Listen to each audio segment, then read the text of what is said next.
बुद्धि का महत्व। एक बुद्धिमान राजा था, उसका काफ़ी बड़ा साम्राज्य था। उसके राज्य में प्रजा हर तरह से खुशहाल थी।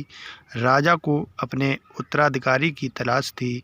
उसके 3 बेटे थे। राजा इस पुरानी परंपरा को नहीं निभाना चाहता था कि सबसे बड़े बेटे को ही गद्दी पर बिठाया जाए। वह सबसे बुद्धिमान और काबिल बेटे को सत्ता सौंपना चाहता था। इसलिए राजा ने उत्तराधिकारी के लिए तीनों की परीक्षा लेने का फैसला किया। राजा ने तीनों बेटों को अलग अलग दिशाओं में भेजा।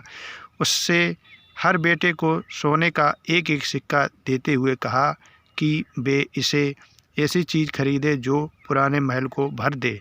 पहले बेटे ने सोचा कि पिता तो सटिया चुके हैं, इस थोड़े से पैसे से इस महल को किसी चीज़ से कैसे भरा जा सकता है। इसलिए वह एक मैखाने में गया, शराब पी और सारा पैसा खर्च कर डाला। राजा ने दूसरे बेटे से इससे भी आगे सोचा। वह इस नतीजे पर पहुंचा कि शहर में सबसे सस्ता तो कूड़ा ही है। इसलिए उसने महल को कचरे से भर दिया। तीसरे बेटे ने तो 2 दिन तक इस पर चिंतन मनन किया कि महल को सिर्फ एक सिक्के से कैसे भरा जा सकता है। वह वाकई कुछ ऐसा करना चाहता था जिससे पिता की उम्मीद पूरी होती हो।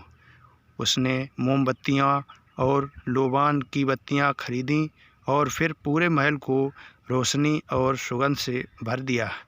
इस तीसरे बेटे की बुद्धिमानी से खुश होकर राजा ने उसे अपना उत्तराधिकारी बनाया।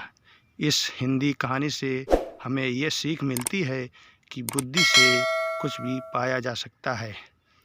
आपको ये हमारी कहानी कैसी लगी? अच्छी लगी हो तो इसे लाइक, सब्सक्राइब, शेयर ज़रूर करें।